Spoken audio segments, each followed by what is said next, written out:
Broken Reel Media production, and you are listening or watching Something's Wrong Here podcast. I'm Randy. I'm Kenzie. I'm Brian. I think it's more Brian. There we go. I'm Brian. Are you? And something's wrong here? Something's wrong here? Something is wrong here. Who are you? I'm Nivens. Maybe? Are you? Are you? I'm Burgundy. Oh, Go man, fuck you yourself, are- Kansas City. You are our rock. Hello, part 2. My name is Jason Nivens. Yeah, so we had you on the last episode, and we decided to bring this to a second one because, well, So much fun. just so much fun. Actually, we just fucked her. We call that padding it in the business. It's good. I like it. It's okay. A little bit of padding, a little bit of just Smart. fucking Trust me. around and not getting Don't to the worry, final product. Randy, it's okay. Pad that shit, boy. Come on now, pad. Yeah. Make him feel, once he hears his name in that voice, and he just is like, he gets all happy. I do. Maxie it up, Randy. Maxie it up. Randy. Just bring it up just a little bit. Randy. There it is. Ladies and gentlemen, Randy. That is my new intro. It's always like, all right, fellas, and now coming to the stage, Randy. And then you would hear it as a guy used to park cars in Atlanta at a strip club. Carry your one around back, you're going up next. So the guy would go from this suave voice to being like, we have a checkout in aisle 17. We have a checkout in aisle 17. Like, I need a manager in aisle produce. Well, if you haven't noticed, Jason has a history in radio and media. I do. And Got the golden voice. he just has a voice for it. Like Leonard Cohen, I got the gift of the golden voice. And as Hey, that's a good drop right there, man. I feel like you've got the voice where you should be announcing like NBA games. He was born with this. He had no choice. He had no choice. He was born with the gift of the golden voice. They have no That's fucking another idea. old They have person no idea reference. Yes, because you know everybody knows. It was popularized for our generation. Oh, pump up the volume, man. Yes, with Christian Slater. Another one of those movies that influenced me to get into radio. But then Hallelujah, that Jeff Buckley covered, and whatever the Beatronics or whatever the group is that Pentatonics. Pentatonics. But I saw Leonard Cohen at the Midland Theater. Me too.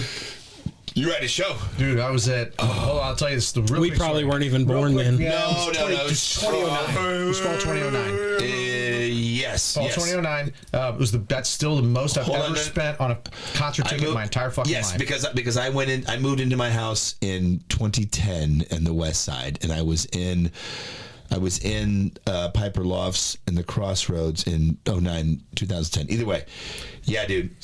Oh my God. How much was the ticket? They were like $250 a piece. For who? Leonard Cohen. Leonard Cohen. Yeah.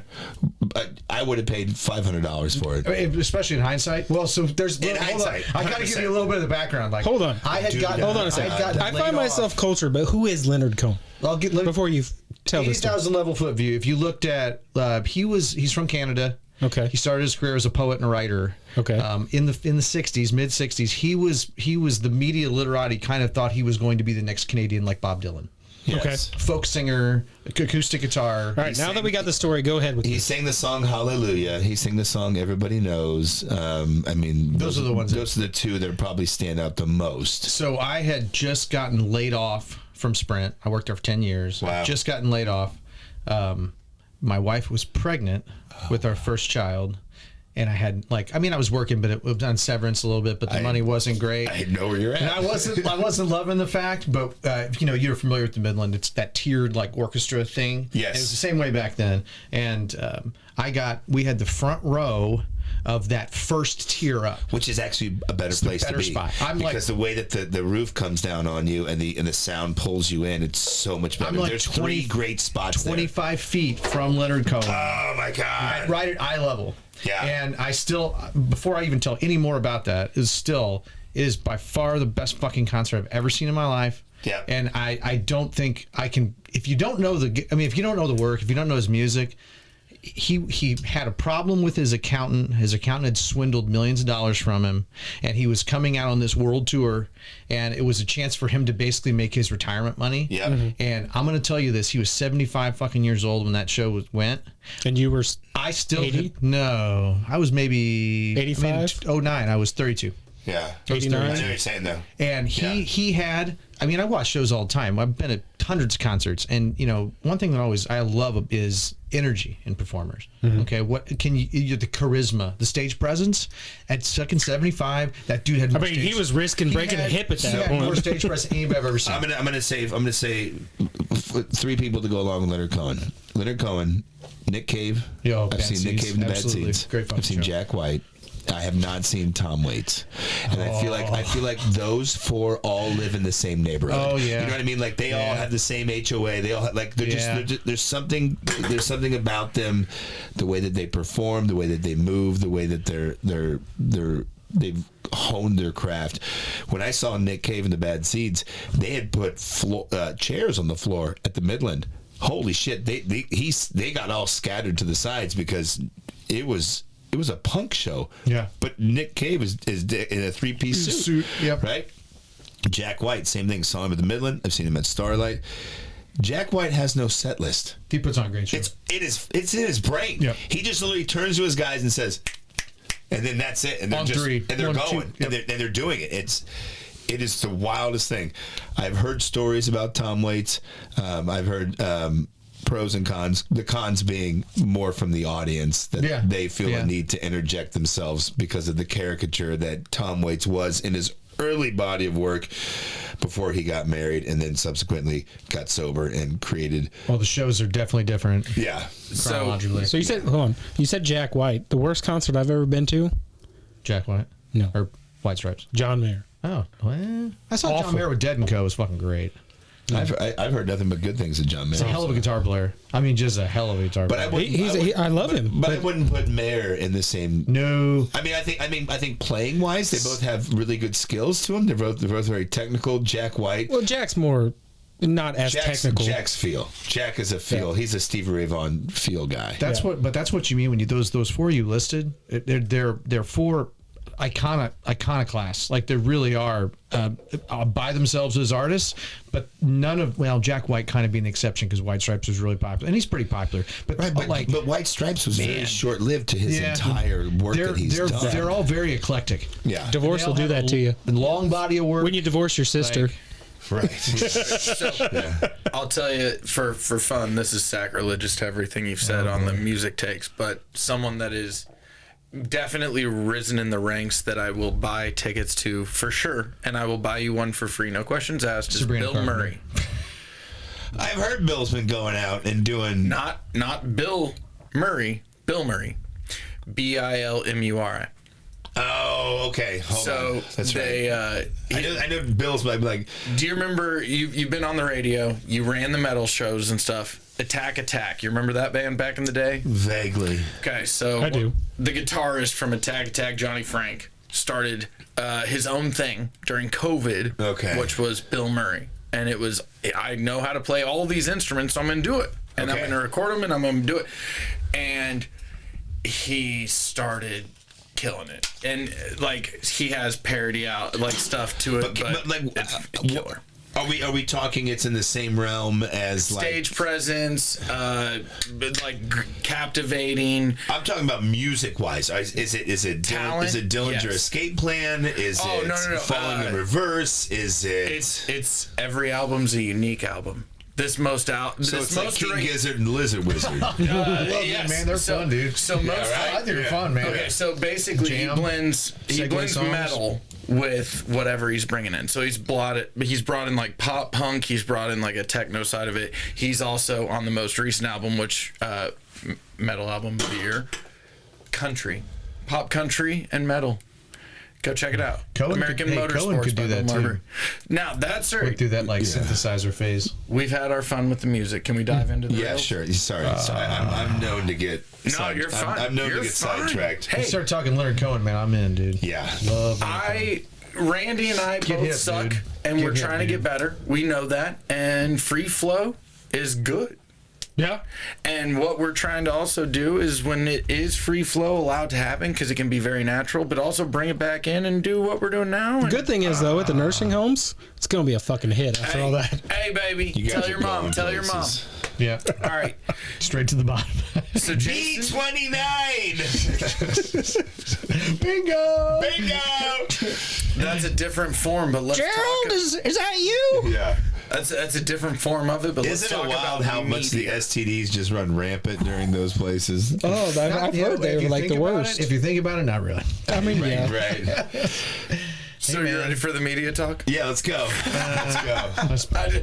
I don't know how to do a better segue than It's a that. great segue. Now I'm gonna fucking just drop Leonard Cohen song, lyric quotes and everything, just to Just fucking from fuck here with on out, everybody. Yeah. Why am I thinking about an 80-year-old man just people coming up to his door and he's got women just going out that he's pimping out now? He's Tom That's Cruise. $50. He's Tom Cruise in it, is what you're Are saying. you talking about Risky Leonard Cohen, business. or are you? No, I'm talking about the nursing home and the STDs. Now just an 80-year-old man pimping out these women. Why is it making got to be an 50 8-year-old man? ducks. What if it's an 8-year-old lady? It's just Well, that could be too. Come on, boys. I mean, a madam. Now not- that let's you not brought be, that you know. up, Remember, 50 years. He started it. Annie Chambers in the River Market. Yeah. Go Jesus, help me. Is everything in media for attention now? Always. Everything in Absolutely. media has always been for It's all attention. about the money. Intention's money. I mean, yeah, that's it. I mean, so let's think about. Let's go back to all the different avenues of how the medium would infiltrate itself into your life, just like advertising, right?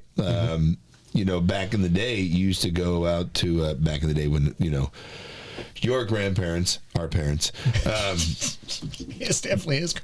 your great grandparents, they would go to the Saturday cinema. And they would catch like the Lone Ranger or And it whatever. cost a nickel. Yeah, right? Or Batman and Robin or whatever it might be. But there, by the way, do you know there was a Batman and Robin TV series before the one with Adam Ramiro yeah. or Adam West? Yeah, or Adam West and all Adam that. Ramiro. And There was Ward one and Adam West. like 2 decades before it. And it was all about Batman shutting down the Japanese gang. Oh, nice, yeah. Because it was Nice. all Propaganda. propaganda built around the war. So it's 1942. I had no idea. Yeah, it's out there. It's one of those cheap like Tubi channels or whatever that it's on there, and it's like They play all the time. and it's funny too because it's like the Batmobile is like a normal car, it's driving around downtown. Yeah, it's Just pretty much. cruising in a Ford. A Model A. Much, right? Can't afford a Buick. So I don't even know if there was a Robin, Studebaker. but they would have commercials before that, right? You would have commercials before that. You would have different, even comic books were a form of media, and they still kind of are in a way. They all had advertisings for it, and Catch's Mad Magazine is media, and Catch's, it was always promoting for the next thing. I think that it's always been that. it's always for attention. Grab Yes. knives, man. I mean, look at the radio. I mean, when it came All out, of it. the radio was one of the biggest things ever to come out because you could hear your sports live, you could hear concerts live, You could hear the end of the world live. that Yep. too. You could hear War of the Freak Worlds. out. But I think from me personally, as a radio junkie and a radio Connoisseur. I was going to say elite. Yeah, bring your nose Well, No, I was going to say that escalated quickly. As somebody who was gainfully employed in the world of radio for 20 years, who has a bit of perspective on it.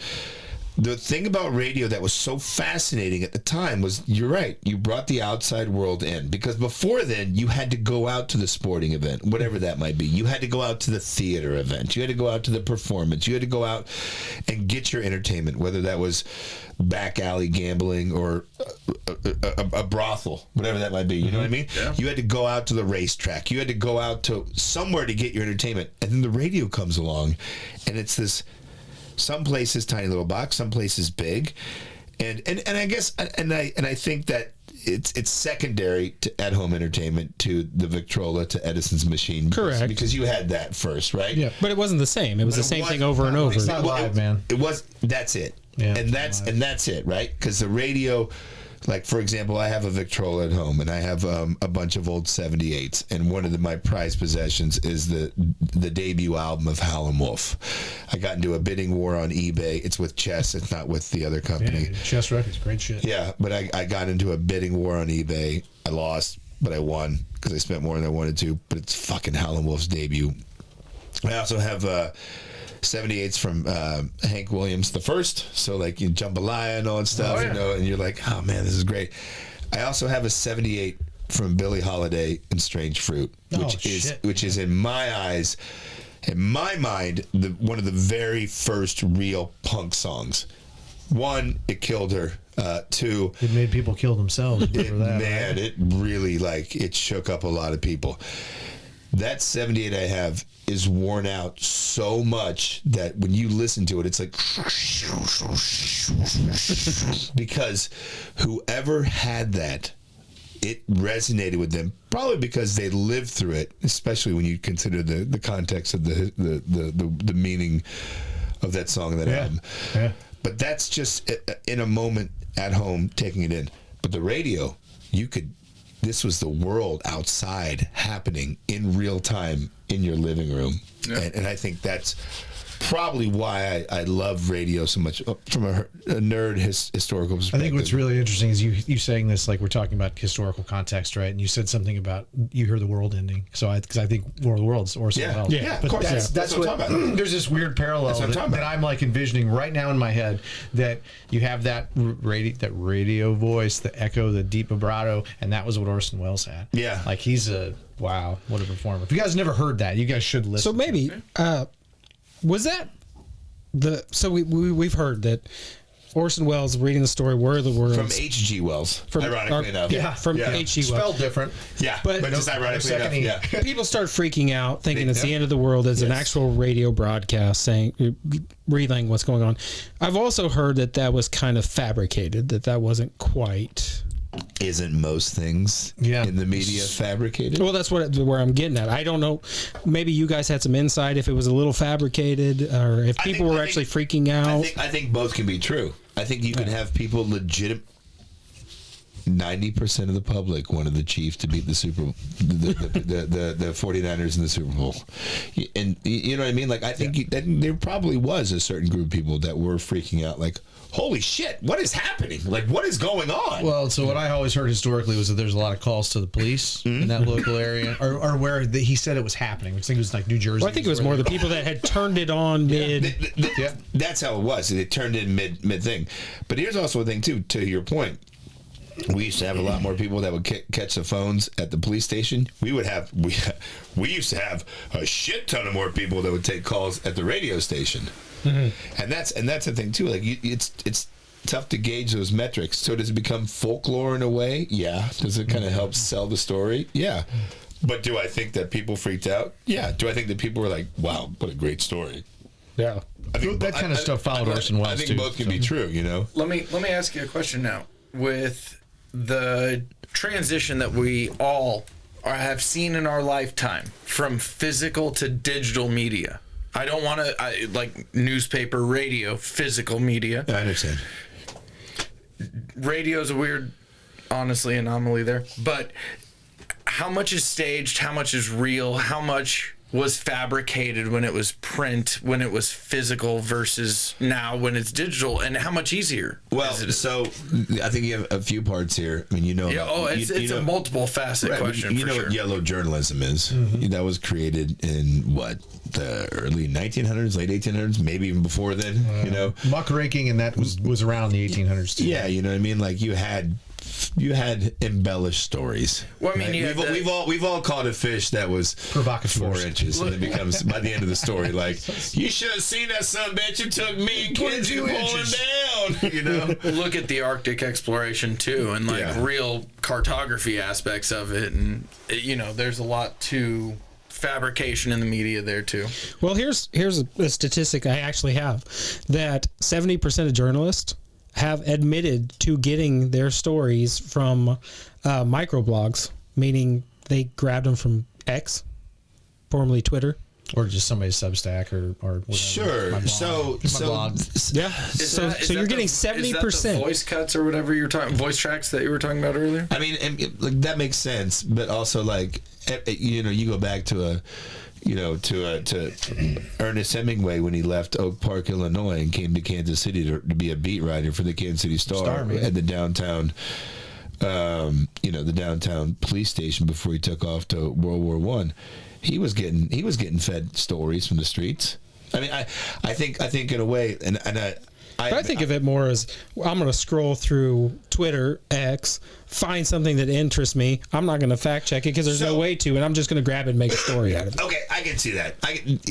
I mean, probably. I mean, I don't know. And we talked about it the episode before that these newspapers or publications are now just subsourcing their space out to people who will submit a story. Right, and I was thinking about what you said before that, and then back into that. So I'm trying to figure out like how to word this. Take a second, collect your thoughts. Yeah, I am, because I'm like, I've got so many things going on. Take a drink, brother. Yeah. Cheers. Thanks for being Cheers to that. Cheers and beers. Yeah, I have done pieces. I have done pieces in radio in my podcast where shortly after I've done the interview or the piece or whatever it might be, and in radio, I mean on the talk side of stuff, somebody else comes along in a local media television and interviews that person, and I'm like, oh, did you already have that lined up, or did you line that up because you saw what I did and went, shit, that was good, I didn't get a hold of that person, you know what I mean? And I've seen that a few times, and I would imagine it's probably a split 50-50 if I had to guess. Maybe I also steal things from other bloggers that are out there, and what I mean is that, like, I'll see something that they'll put up and I'm like, well, yeah, I already know about that, or oh shit, I don't know about that, I need to do some research, or that doesn't work with what I'm talking about this week, but I know it's going to work for next week, and so I'll just pilfer that information. We all live in a collective conscious, right? Mm-hmm. So we all know that there's a guy named Patrick Mahomes. Mm-hmm. We all know that there's a guy named Travis Kelce. Who's that? And we all know that that there's a Chiefs football team. You're damn right. So how are we going to present it? Because we all have the same information. Right. And I think that there's only so many ways you can present one thing as well. So at that point, then, what are you doing to provide, I guess, like a want for an audience to come back to you? Well, you do what TMZ does. They release things before they have the fact. They're out harassing people. They're releasing stuff before all the facts are in. They are accosting people almost just to get a story. Thank God that we're in Kansas City and we don't have a KMZ here. You know what I mean? KCMZ, Kansas City. KCTMZ. KCTMZ. Gen Z. No. But I mean that's how you get your news now. KMZ. It's you're instantly streaming it live. Not true, because I don't follow TMZ and I abandoned Twitter. And I'm pretty damn close to getting rid of the other two. Well, I think you know what I mean. So when that happens, I think people are getting fed up with media. Okay, let me bring you both back in for a second here, because I think I've got a question that might. Yes, go for it. Actually, this might gaslight, I'm sorry. Fuck it, I'm just gonna be real.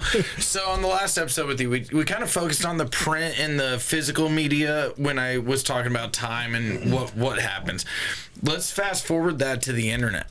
You know, internet and a derivative of that being podcasts, which we're part of, you're part of, a lot of people are getting their news from. Not as much as you think. Not as much as I think, and I'm fine with that, and I'm okay with all, but there's a trend, there's a transition, and I think that the younger and the older dying out might have a trend a shift, a paradigm shift. So I look at this like in this perspective, the way I look at the fact that I know, I think I know, because we have a healthy relationship, but my stepdaughter, who's 16, man, I don't ever catch her listening to podcasts. The only time I've only ever caught her listening to a podcast, it was mine, because she heard me interviewing her grandma about how she was abducted by aliens, and so she was trying to show her friend, and she was like, where in the interview do you talk about this? Other than that, she as that generation, it's straight. But that's eating up the music of what they want. I learned something really interesting today, because I did do a couple searches just to see what we were talking about and stuff. Last year, radio stations were the most profitable they've ever been. Wow. You hear about them. Problem is that all of them are saddled with debt.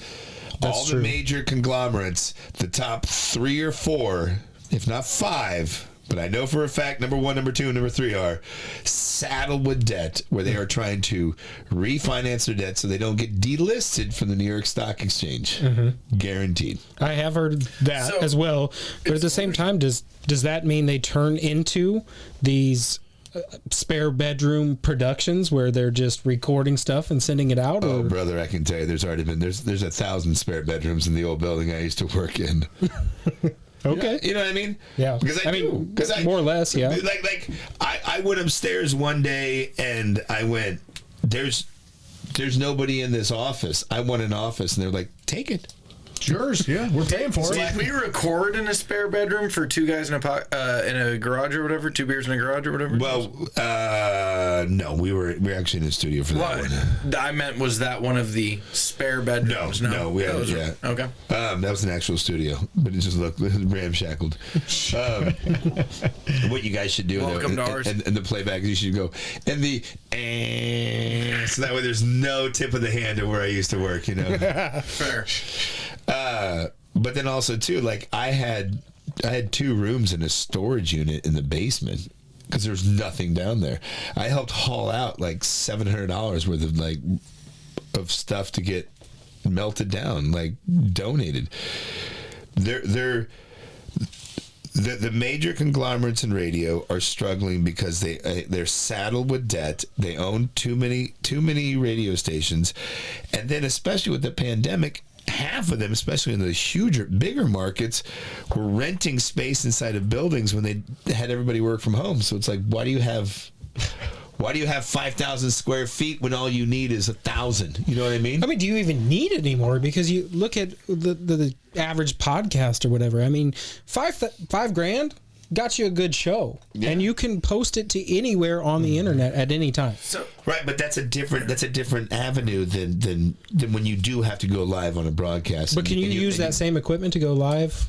You can use the same microphones, you can use the same wiring, but then you have to go into the cold storage computer space that has all of the things, the bells and whistles that make sure that you can then take that audio and launch it out there into the stratosphere. Yeah. Just remember not to block your pretty face, because you have the best face of all of us. There you go. You're Randy 30 years from now. Right. We're Right. That's what I have to look forward to. But that's my point, though, is that like anybody can make a podcast. It's been evident. Like anybody can do a podcast. Well, yeah. But to do a radio station, it does take a little bit more. There's more work to it because of the components of taking this audio from here to there, down through here, down through a system that then scans it out into the city. And also having a delay where you can make sure if someone says something wrong, you've got the cut. Sure. And you know what I mean? So breaking into what you just said, and this I have no idea. This is a raw dog in the question here. I don't know if you knew how much metrics you had, but like your average listeners on any of your shows versus... No idea. Okay. I mean, I had ratings, you know what I mean? Like there's ratings that came out. I know that when I was downsized, I think you have target demographics, you know, you're either 18 to, like I was at 18 to 34 and 25 to 59, whatever it might be, you know, 12 to, you can break down the demographics of radio to however you need to sell it. And that's all that matters, is how are you able to sell it? And I know 18 to 49, 25 to 53, whatever the fuck it might be.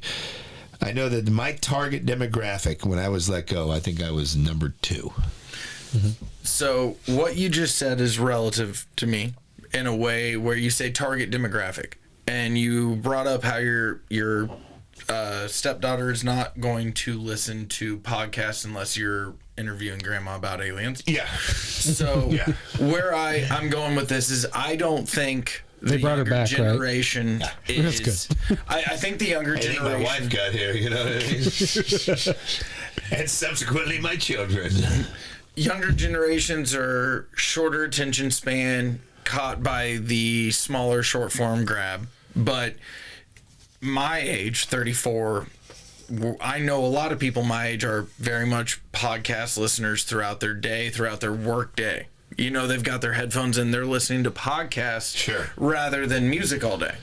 Oh, and I know a lot of people listen to music all day. It's still a niche. And I'm not arguing that at all. I just am curious, do you think that there's a target demographic that is split up based upon boomers are on the news stations every time that they're going with the C-SPANs that are outdated? You've got the next generation. A lot of boomers aren't going to C-SPAN, we'll be honest. Fair. But then we've got a lot of boomers think that Rupert Murdoch's product is America first.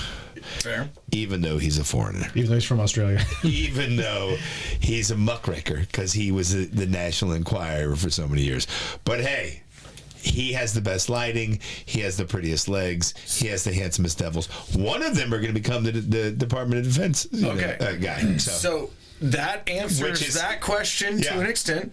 Hogwash, I believe is what they call it. Let's move down from boomers. Yeah. And let's move to... Oh, sorry, guys. Oh, sorry. There's two of you in the room. Yeah, so now the two of you. So I have a lot of years. I'm glad he didn't root me in there.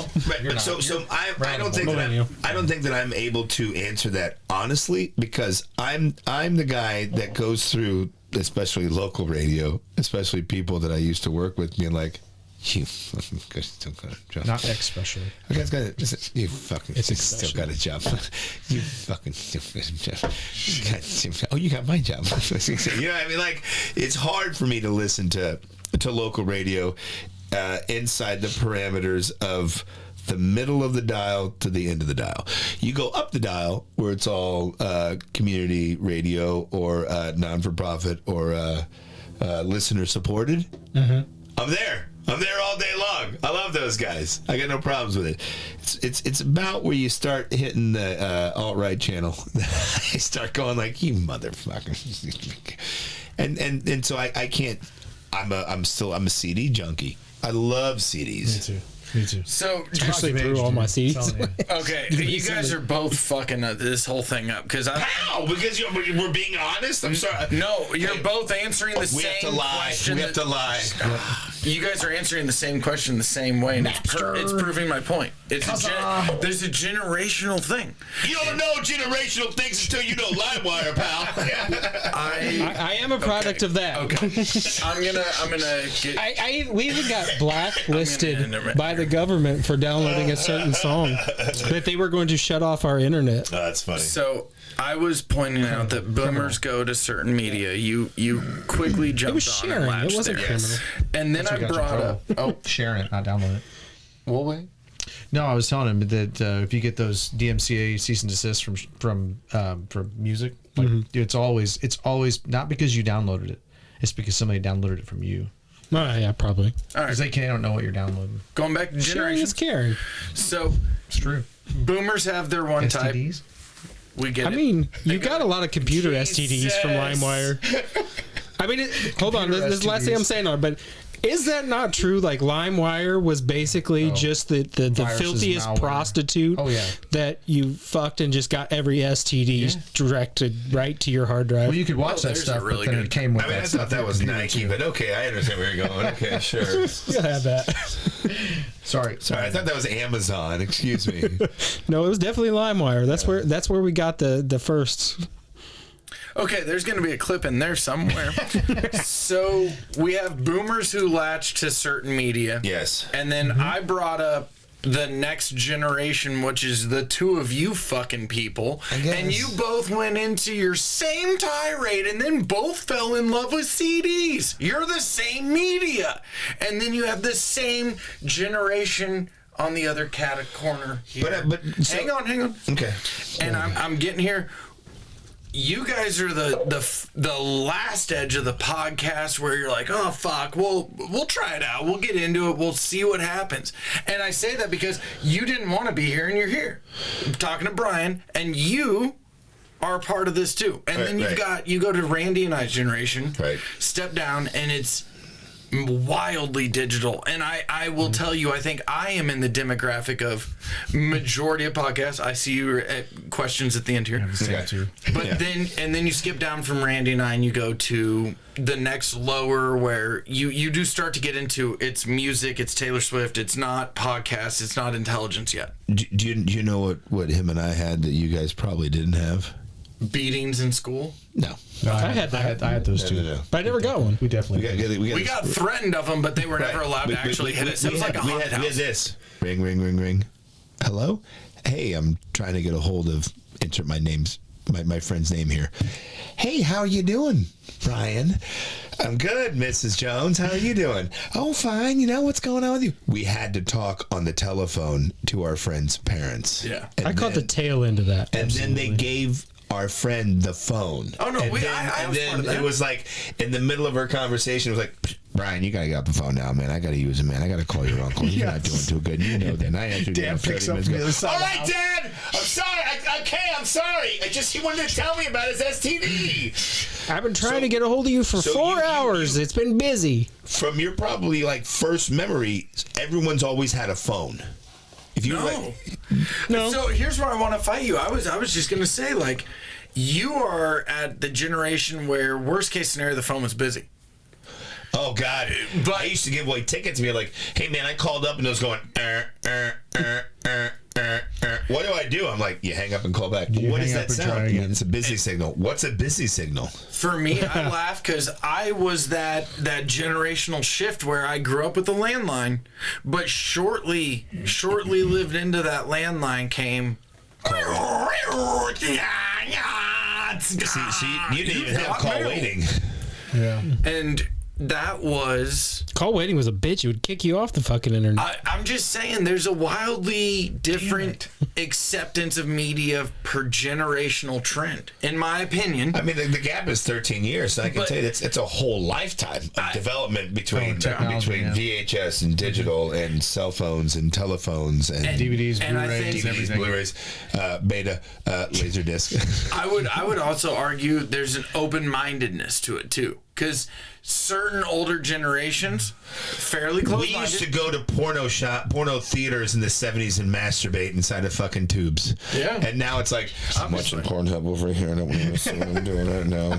You know, and you know, it's like we used to go to titty theaters. You know what I mean? Like, I'm gonna Pee Wee reference Herman it something. out and just rub one out in the theater. Right? I'll reference this, and it's not even applicable to me. But do you remember when you had to be a man to rent porn? You had to go into the store. Oh, yeah. The Look back at a room. guy in You had to the go to the back eyes, room go with through the It's got the beaded saloon wall. doors, the swinging Yeah. doors. God, I must have been 14 or 15. There was And then you had to somebody take it to popular the on a counter. Playboy, and I wanted to buy it, and they were like, absolutely not. I was like, I need that Playboy. And they're like, nope. And I was like, it's Elle McPherson. I don't know if you know who she is. You have no idea who she is. No. But She's Who? a smoke show She's back got then. us. Elle McPherson. You used to have balls. Heard the name. You have to have But- courage to Smoke show. go in there and rent porn. She's that Kathy Ireland era. I do know Sports Kathy. Illustrated swimsuit. I remember going into the Blockbuster and hitting the back room, and right before like peeking in there, somebody, you can't go in. Son of a bitch. foiled. Hold on. I just love the fact you brought up Blockbuster. Before he goes into this, though, just real quick, and it's something about our age. I mean it, because we saw this. You always talk about. You're the most open-minded age. You talk about the technological revolution. You're the most open-minded. We're the meme to fuck around and find out. We are the fucker. We were the ones that were left at home at 6. Yeah. With an older brother who was 8. Yeah. I was the older brother. I was 8. My brother was 5. And they just left us. They said, just stay in the backyard. Well, you know what the weird thing was? So you were the oldest? Yeah. So as the oldest, like, at first, you were, like, wrangled in and you couldn't do shit, but then they realized, fuck it, the second one, he can do whatever he wants. He lived the first time. The first one lived, the second one could do whatever. I was a latchkey kid early, and my older brothers were gone. Yeah. Like you guys fucked around, but at the same time I laugh because you guys fucked around at the and you found out. We learned quick.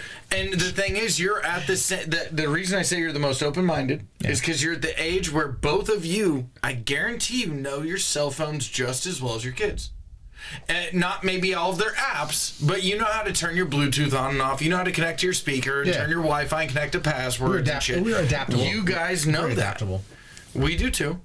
I mean, dude, our gaming systems were Atari. Yeah, Pong. All right, Yeah. We had the Pong system. You guys are figuring out about fucking. I had NES.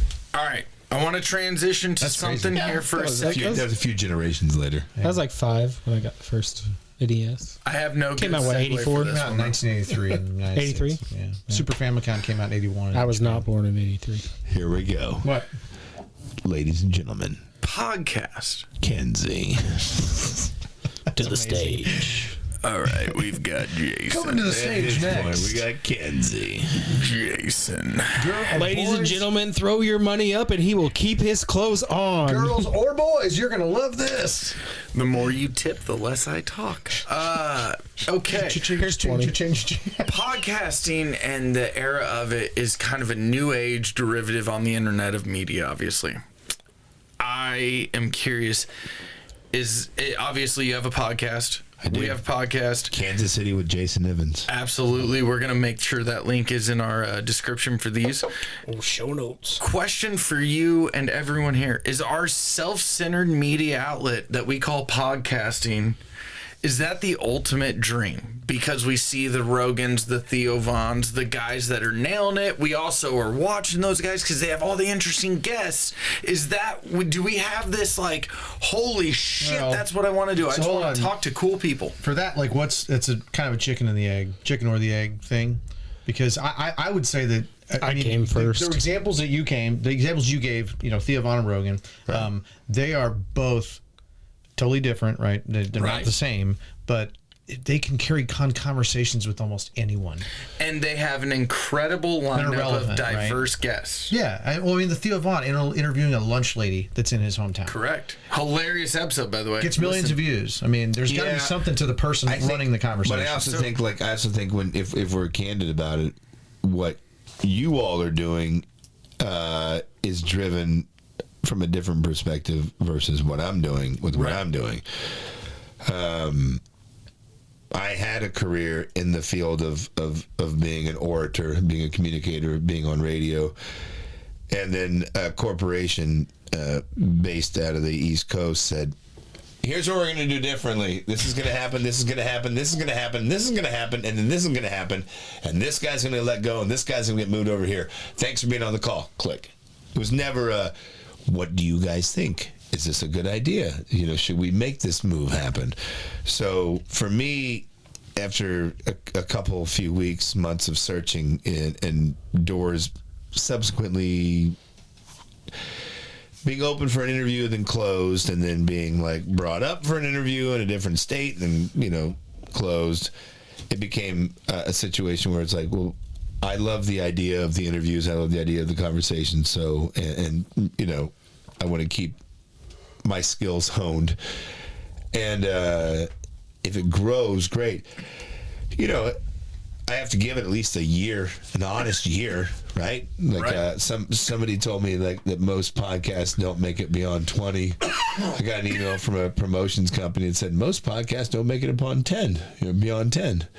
So I've beat both of those. Beyond 10 episodes? 10 episodes, yeah. 10 episodes. I mean, when you're at the same time, when you're labeled, self-produced, everything. I mean, you can pretty much do as many as you want. The equipment's already yours. I mean, it's just when do you give up? That's my thought process. Sure, but also too, when you have, in my case, in my scenario, my situation, when you're married with 3 children and you have all of that responsibility, and your wife also works because you were doing pretty well in your career over here, and that got taken away, and so then that forces her into the workforce that she wasn't in for the last 3 years, because the agreement was she was going to be a stay-at-home mom with the kids. Yeah.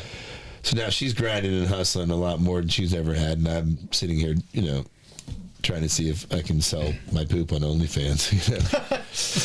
I heard your farts do way better than the poop. Bath water, maybe. Socks and underwear, I hear, is a great seller for that stuff. But you know what I mean? Like you start simple with the feet pics, right? For me personally, to grind out 2 episodes a week, it's again, if it was just me and my wife, or me and my wife and my stepdaughter, when it was just us three before the littles came along, it was a lot easier. Life was a lot easier to balance. A bit more simple. And now it's a little more complex, and so it's not so much about like. But at the same time, if you really want to do it, you can stay up late one night a week. You can wake up early 1 to 2 mornings. Sure, which is what I do. Yeah, I did like my point is that now everything is so cheap and so easy that if you buy it, you can put it out. Putting it out is free. It's just whether you want to keep doing it. You just want to keep doing because I pay a company to make sure that I'm on Spotify, that I'm on Google Play, I'm on Apple Music, I'm on all these things, like, and they handle all the distribution of it. So that costs me $100 a month. Which then I get in turn balanced out from an advertiser I got, but it's not like. I'll tell you what, that $100 a month is probably worth it, because the sitting waiting for an episode to process and upload is about a 4 to 5 hour process. It sucks. Yeah. Shout out to our producer, Randy, by the way, engineer, editor. Jason, you have a podcast, and you have guys behind the scenes, and I have one guy. His name is Parker Johnson. He's a bad Muhammad. Our guys just tipped off on NBA Jam over here. Nice. Randy, shout out for that. Really, He's a man. Landers is a man. Yeah, I mean, let's dive into that side of things a little bit on what is self-production at this point. You know, I mean, like, is it just the grind to keep doing it? I mean, I know you've got your DeWalt tool bag you're leaning out for, by the way. Just unplugged my headphones. Hell yeah. We're going to re-plug his headphones as we have a slight technical difficulty. But budget concerns. You know, you're talking about, realistically, you have a tool bag that is a podcast. You have a tool bag that is a podcast. Well, you got a SM58, Zoom, like what, F5 maybe? F4, F5? I don't know. I got. It was gifted to me. I got that. That's the one I use. It's taped. I got some wires in there. Couple XLR cables. Yeah, and there's this. I always tell people just hold this, because it's a small one. I'm used to that. Yours is definitely bigger. I'm used to it. No, Randy. I'm used to it. So whenever I interview people, they're like, just hold this, because this thing's very temperamental, and this is it. This is all I got. Oh. Little mic condom right there, you know. Yeah, you gotta get that little foam ball. And that's it. This is. I think that's a mic afro at this point. This is the world. This is the world I live in, man. This is it. You know what I mean? So, but the thing is too, is like you could be in a parking lot and. I've been in one. And do a episode, because you're strictly audio. You're not doing video like we do and all that. No, I had a gal come over to the house to promote her movie, Andrea, fantastic young lady, and she wanted to grab a couple quick pics, and like that's about the. You got to be 18 to rent that video, I'm assuming. Not that. It's on his OnlyFans. Don't worry about it. I'm a married gentleman. My wife was present with my children, so. But yeah. Well, that took a lead. No, but my point was, she was like, let's make sure we get some photos. I'm like, all right, yeah, sure. Like, what's your ex name? The Aristocrats. The Aristocrats. But like, again, I don't really care about the video stuff. You know, like I'm big. We're gonna move your bag just out of the way. I'm big into audio, and that's kind of where my focus is. You're big into audio, obviously, because you keep covering up all the goddamn camera angles. I mean, we've got like it's a strategy. We've got 4 cameras in here, and I think his hand is in 3 of them at all times. My work is done here. So let's talk about Kaiser Sose. Let's talk about dreams for a second here. Yeah. Podcasting? Is that your dream? Is podcast media, if you were self-sustainable with a podcast media where you were an orator of Kansas City, as you've described yourself, you do your research, you obviously care, you have a passion for this. Is that your dream? I mean, if it is able to kind of produce everything that I'd like for it to produce, then yeah, you know what I mean. If it allows me to eventually hire, you know, the proper film team to do some stuff, then yeah, you know. If I'm able to create episodes about some of the forgotten pieces of Kansas City and the stories of the characters that shaped it, because what I think that work, at least what I think works for me and what I do with my podcast here in Kansas City, is that it's hyper focused on Kansas City. You know, like that's what I like. I'm not trying to like create a podcast about gambling, you know, or why not sports. That's probably the best. Yeah, You're like, I right, make more views. But how many of them are out there? Do you want to make one? Because I mean, we could. Right. You know what I mean? Like sports betting? You like betting? How many You like sports betting? How many Chiefs podcasts are there? Oh, How yeah. many sports betting podcasts are there? How many Royals podcasts are there? How many, you know? But How many stupid ass perspective podcasts are there? Yeah, I mean, I don't know. You know what I mean? There's all I know is that there's a ton of podcasts because, to your point, anybody can do it. Yeah. It's a time thing. So how do you create something that is worthwhile to be listened to? With that being said, I do have a real question for you. You have been in media for 20 years. Yeah. You started your own podcast. Yeah. Was it a shocking realization that you thought friends, family, listeners would all follow you along, and come to find out that it was a lot tougher to get followers onto the podcast side of things? Like maybe you expected a little bit more? Yes. I think that we all have a very strong kind of pie in the sky attitude, or, you know, like a belief, like, you know what, I'm going to put this out there and we're going to get a strong following. And you know, and my numbers aren't, I don't know what categorically numbers are that are good. I know that my numbers are not bad. But it's also like, especially with advertising dollars, I thought like, I'll be able to secure some more advertising dollars than I've gotten. Mm-hmm. Just because, again, social media tells you should start a podcast. You should start a podcast. You should start a podcast. Now, when I went to start that podcast, I put it out there. I'm starting a podcast. Here's my financial apps, you know, the PayPals, the Venmos, the Cash apps, that sort of stuff. And if you want to help contribute to it, that'd be great. And I think I got a couple grand, a couple $2,500. Nice. Right? But you can only go to that one time. You can only go to that pool. It's not going to keep coming. Not a continuous. You can only go to that pond so many times. Yeah. At this point in the stage of it, and I try to like.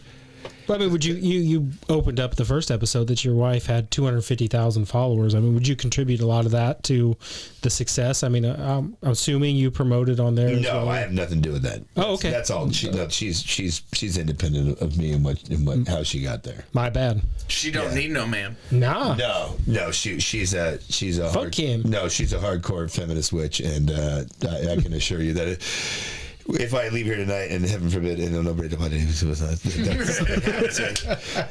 she will sustain life just fine without me, and will probably within a thrive, and within a handful of years have a beautiful wife. Like I can guarantee you that she all of her success is because of what she's done. Awesome, that's good to hear. Yeah, she's tackled that beast pretty big. But yeah, I think starting a podcast, my biggest letdown was I assumed that, thank you to everybody who has followed and stuck with us from the beginning. I assumed there'd be a little more, I think. And I wasn't trying to overestimate. He thought his mom's social circle would help our subscriber numbers just a little bit. Other than we have one follower. That's it. No, but that's a real thing. I think that we social media has made this false reality. Social media told me I should do this. Social media said that this would be good. Social media assumed. Make it, they will come, man. Yeah. Make it, they will come. And it's not. It's really not. Like, so to your point, like, you know, well, you just stick to it. Stick with it. It's free. It is free. You are correct. Time's money. Once you buy all the equipment, but at the end of the day, your time is not money. Your time is priceless. Your time has no value to it because that time is spent, and when it's spent, you will never get it back. It's gone. I've lost a lot of money. I've attempted to build a property and lost my ass on it, and I don't care because I keep making that money back. But I'm now 47.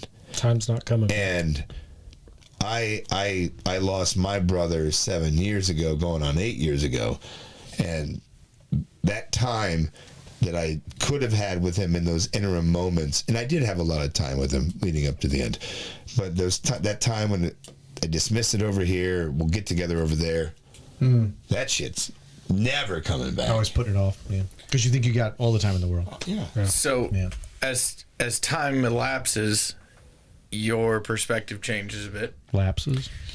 Elapses. Elapses. Ellipses. Lapses. Lapses. Whatever. Seems legit. He messes with you, I mess with him. So About time. as time continues, fuckhead, and you Well deserved. You've gotten, you're talking about money that you've wasted, money that's gone. At the same time being priceless. Does that contribute to me now running into you at my nephew's bike events where you're emceeing for kids for mountain biking event or cross cycling, cyclocross or whatever they call it? Well, there's a duality there. I mean, I knew that my nephew was racing, for a while, and then his dad, my brother, my half brother, my biological half brother, which it goes back to a different brother, the one that I lost. I'm adopted, so the one I'm speaking over here that I lost, my brother Jeff. That's who I grew up with, and then when I was 27, I found my biological roots. That's a whole nother podcast altogether. But Dallas had approached me about those races, saying, we want to hire you to MC a handful of races. And it just kind of came, leading up to right about when I lost my gig. So it's like, hey, I'm in. I'm a ring announcer. I've emceed a suicide prevention walk. I've emceed a type 1 diabetes walk. I've emceed MMA fights, and now you guys are gonna pay? Shit, yeah, let's go. Cyclocross for kids. Yeah. I love it. And adults too. It's got that there's golden adults voice, too. Yeah, but do you also at the same time, like when you do those gigs, is it for more than money for you? Well, I can tell you, the first time that I ever did a gig like that, like cyclocross, especially when I watched the little kids race, and we're talking like 3, 4, 5, 6 years old, and they do like a tiny little track, and to watch these little creatures, little humans come across the finish line, and everybody is just enveloped in them and cheering them on. You're just like, why am I crying right now? What the fuck? And then I watch my nephew Sev, and then you start screaming, "Why aren't you going faster, you little fucker?" I watch my nephew Sev, and he's like ripping it, and he's kicking ass, and it's just like, and he comes in like second place, and he's 13, but he's beating grown men, and I'm just like, why am I crying right now? God damn it, you're doing so good. So it went from like, this is a paying gig, and I'm going to give the best of myself to this gig, but then being like, this place is just like obnoxiously positive, And so, yeah, there's a duality there. But it was for a paycheck initially, honestly. But then, you get into it, which led to me doing another gig up in Lawrence, which led to me doing 2 other gigs in Kansas City with the Boulevard Racing team. So yeah, like it grew upon itself. I will say, quick shout out. I do know that our nephews race together. Yeah, I knew that too. Your nephew, if you didn't know this, he's a badass. He placed #1 in the fucking country. I know. He's the #1 racer in the country for a 13-year-old, and then against grown men, he typically comes in like second or third. Like it's insane. Yeah, he's 13. I watched this kid, pump the pedals, and oh boy. It's a machine. I looked at his dad and said, "You have a robot on your hands." Yeah. So over the last, the earlier episode and the episode now, we have talked. 8 hours later. 8 hours later. You guys are fuckheads. But back it up. Right, and action. There we go. That being said, do we ever reach a point where we're not addicted to social media? Do you, and let me refine that. Do you think that we go so far up that we realize that all this stuff is shit and take a hard dive back to reality and we start getting rid of it? I don't know, man. Well, we're only going to get rid of it if the federal government says it needs to go away because it's not appropriate for us, and there's other things that we could maybe remove that aren't appropriate for us, but they're not going to. The only reason that I ask this is because I have a little bit of hope, because if you look at TikTok, yeah, I don't think so, because I witnessed in real time a 16-year-old that is enamored with Instagram, like enamored. But at the same time, I don't think it's going to stop with a certain age, but maybe over time, because I've noticed, like, growing up, I was born in the 80s. Everybody smoked and drank. Everybody. A lot of smokers, that's for sure. You go to I had asthma. I couldn't go to 90% of the real restaurants because everybody was smoking. Until we can quantify the effects of social media upon human beings, like the way we can showcase the effects of cigarettes on, because people are still drinking. People have been drinking since forever.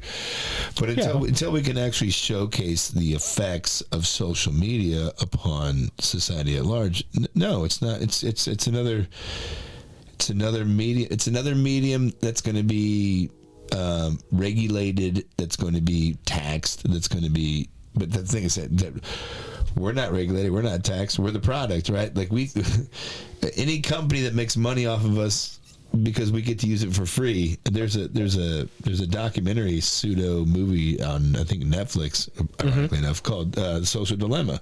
And it showcases this. It showcases how any product that you're able to use for free then makes you the product that they are getting information off of. So until the average person says, I don't want all my data and my information being hijacked to help sell me a product, until we decide that, you know what, I don't need a smartphone.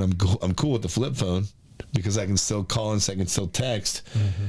I until people, it's like the old additive, like, and unless you're ready to change, you can go to as many AA meetings as you want. But you gotta want to change. But if you're going to the AA meetings and then going out to your car and opening up the console and grabbing a bottle of vodka and nipping it down a little bit, well, the only reason I brought up, like, the smoking is because now drinking and smoking is less of a trend as the younger generation. See all this hand talking he's doing? Yeah, lots of hand talking. See all the hand talking? So it's gone down. Just saying.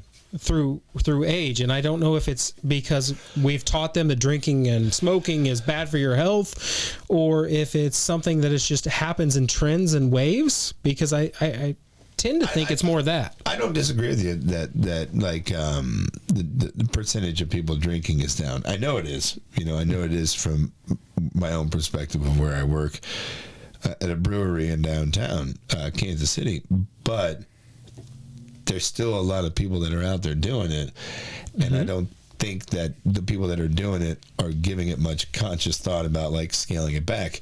Are you? But let me ask you a question with that. Are you seeing demographics where you're not seeing 500 in a day of 21 to 25, but you're seeing 500 of 30 to 40-year-olds? I get all walks of life, age-wise, at the brewery I work at. But what I was trying to equate it to is that, like, even if I'm seeing numbers being diminished on the people that are coming in to drink, I watch every one of those people that are coming in to drink take their phone out. Yeah, and I watch them do that move.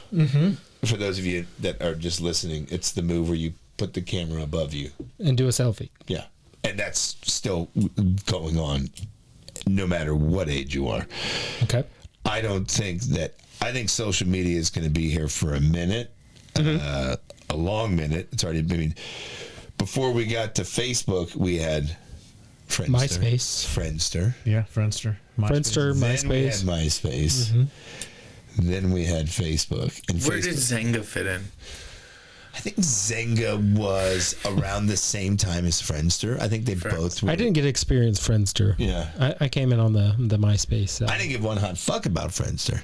And I only did MySpace because it was like, oh, you can make some cool shit on this page? Yeah, hey, get your music on there, make your own page. Oh, I can write a blog. Okay, yeah. People are reading blogs these days. Oh, I can make a vlog. How about that? Yeah. So it's not going away, is what you're saying. WC Fields. Yeah, right. Okay. I don't think so. Radio, video, podcast, all of it's here to stay for a while. Yeah. All right. So we will definitely be getting you back in here. Sure. But we do have to take a wrap and get some final thoughts here on this episode. Yeah, I like it. Randy, what you got for me? As far as the final thought is, we've come a long way, but we got a long way to go. I do miss the times where I wasn't addicted to media my phone, social media. My biggest problem with media is I don't know who to trust anymore. I really don't. I can read something and I should not have to go and cycle it through 10 different searches to find out if it happened or not. And I think that's the biggest problem with media right now. Or to find out if it happened that way or not, Yeah, or even happened at all. What the narrative is that's pushing that one fact. Like the one objective fact in the middle of the huge article. Right? Absolutely. That is my biggest gripe with where we are at with media, is that I don't know what's true and what's false, and AI is making it worse. Yeah. You're having fake pictures, fake articles, fake stories, and multiple people are sharing it, and multiple outlets are sharing it. It's just blasting it out. Amplifying. It's just, I don't know what's true anymore, and I think that is a huge downfall for society. I think you're not alone. Brian, what you got? First, on the lighter side, love that you're my age, because now I'm not the only I'm not the only like old balls joke target, which is hilarious. Yeah. There weren't any nuts hanging in the water references from these yokels, which just surprises me. Yeah. Whippersnapper. But thanks for coming. Yeah. I mean, sure. First of all, the voice is fucking. It can both make me listen and make me fucking laugh like crazy, which is awesome. Thanks, man. Great voiceover. That's my new intro. So now it's going to be, hey everybody, I'm Randy. Coming to the stage. Anyway, thanks for coming. Fellas, put your hands together for Randy. Lots of fun. Lots of fun. Thank you. Jason, final thoughts? We, the old balls and I over here. Yeah, absolutely. Talked about Leonard Cohen. And I thought he had something very important to say when he said, "A do dum dum dum, a do dum dum." Yes.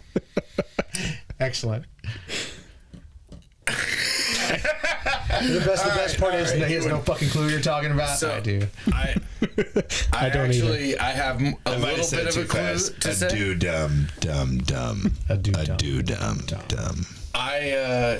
I kind of question where social media has taken a level of anger, or a level of I have to be right, or a level of self-proclamation, so to speak, to where when we talk about like governments regulating it, what are they going to regulate? It's people talking, it's people being connected. It's a matter of the people that are on it, in my opinion.